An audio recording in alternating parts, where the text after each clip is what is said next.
அவள் அந்த வீட்டு வேலைக்காரியாக இருக்கா. காலமிலண்டு சாயங்காலம் வர வேலை வாங்கிக்கிட்டே இருப்பாங்க. ஆனால் வேலை குறைஞ்ச மாதிரியே இருக்காது.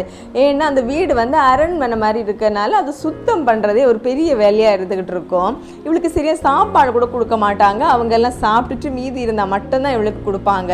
இவளுக்கு இந்த வீட்டில் வேலை செய்கிறதுக்கு சுத்தமாக விருப்பம் இல்லை. ஆனாலும் என்ன செய்கிறது, தன்னுடைய ஏழ்மையினால அந்த வீட்டில் அவள் வேலை செஞ்சு தான் ஆகணும். இவன் செய்கிற வேலையில் குறை கண்டு திட்டுறதே இவளுடைய முதலாளி அம்மாவுக்கு ஒரு வேலையாக இருந்துகிட்டு இருக்கு. இவ எப்படா இந்த வீட்டை விட்டு வேலையை விட்டு போவேன் அப்படின்னு சொல்லிக்கிட்டு யோசிச்சுக்கிட்டே இருப்பா.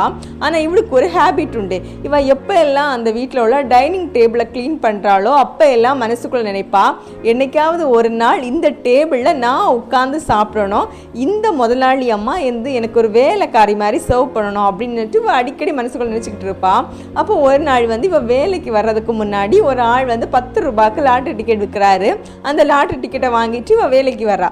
இவ்வளோ பார்த்த உடனே அந்த முதலாளி அம்மா திட்ட ஆரம்பிக்கிறாங்க. என்ன நீ வர ரொம்ப லேட்டாக வர ஆரம்பிச்சிட்ட அப்படின்னு.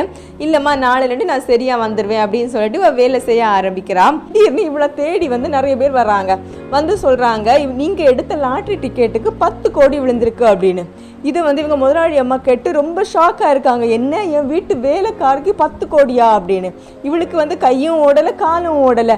நாளையிலேருந்து நான் வேலைக்கு வர வேண்டாம், நானும் பணக்காரி அப்படின்னு நினச்சிட்டு இவ ரொம்ப சந்தோஷத்தை துள்ளி குதிக்கிறா. அதுக்கப்புறம் இவளுக்கு கிடைச்ச 10 கோடியில் புது வீடு வாங்குறா, கார் வாங்குறா, வீட்டுக்கு தேவையான எல்லா திங்ஸுமே வாங்கிட்டு இருக்கா. இப்போ இவங்களை பார்க்குறதுக்காக இவங்க முதலாளி அம்மா வர்றாங்க. அப்போ அவங்க சொல்கிறாங்க, நீயும் இப்போ எங்களை மாதிரி பணக்காரி ஆகிட்டு, அதனால நீ என் வீட்டில் விருந்துக்கு வரணும் அப்படின்னு. அப்போ இவங்க மனசுக்குள்ளே நினைக்கிறாங்க, என்ன காசு பணம் வந்தால் சாக்கடையில் போகிற பண்ணி கூட இவங்களுக்கு ஈக்குவல் அங்கே வச்சுக்குவாங்க அப்படின்னு நினச்சிட்டு இவங்களும் அவங்க கூட சேர்ந்து காரில் கிளம்பி போகிறாங்க.